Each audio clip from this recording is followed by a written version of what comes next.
अगली खबर की तो एमपी सिविल जज भर्ती 2022 पर बड़ी खबर आ रही है। एससी एसटी अभ्यर्थियों को हाईकोर्ट से बड़ी राहत मिली है। आरक्षित वर्ग के कम चयन पर हाईकोर्ट का कड़ा रुख है। एग्जाम सेल को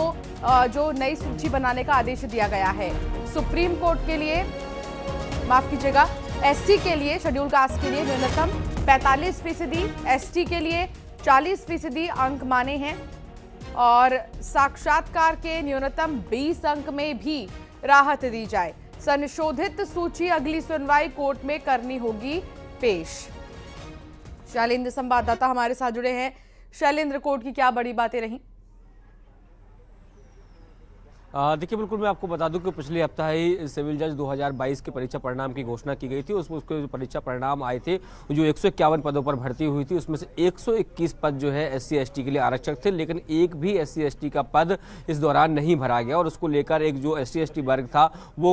हाईकोर्ट की शरण ली थी और हाईकोर्ट ने इस पूरे मामले में जो सुनवाई की है और उसके बाद इस पर चिंता जाहिर की है कि 151 में से 121 सीटें यदि एससी एसटी के लिए रिजर्व है तो ऐसे में ऐसे कैसे हो सकता है कि एक भी पद के लिए एक भी व्यक्ति का चयन नहीं हो पाया। ये काफी चिंता का विषय जो है वो हाईकोर्ट ने कहा और यही कारण है कि जो सेल है, जो एग्जाम सेल है, उसको निर्देश दिए गए हैं कि सूची को दोबारा से तैयार किया जाए और उन्होंने कहा है कि एससी के लिए 45% और एसटी के लिए 40% अंक जो है वो माने जाए। इसके साथ ये भी कहा है कि साक्षात्कार के जो 20 अंक है उनमें भी उनको राहत दी जाए। देखिए, न केवल जो अभ्यर्थी है उनकी तरफ से इस पूरे रिजल्ट को लेकर आपत्ति थी, या हम देखें कि पिछले दिनों आदिवासी कांग्रेस के राष्ट्रीय अध्यक्ष विक्रांत भूरिया ने भी इस पूरे मामले को लेकर प्रेस कॉन्फ्रेंस की थी और कहा था कि सोची समझी रणनीति के तहत एससी एसटी को इस पूरी परीक्षा से दूर रखा जा रहा है, क्योंकि जब सिविल जज नहीं बन पाएंगे तो आने वाले समय में वो जिला जज के लिए भी पात्र नहीं हो पाएंगे। तो इसको लेकर तमाम जो आदिवासी संगठन हो या दलित संगठन है उनकी तरफ से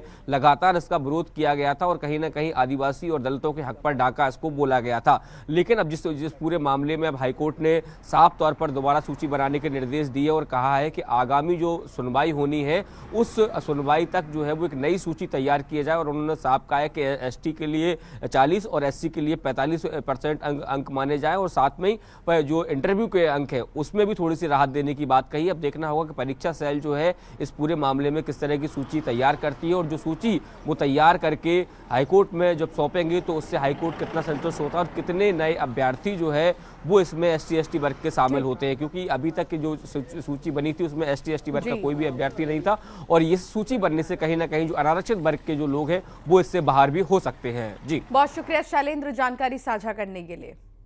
और अब बात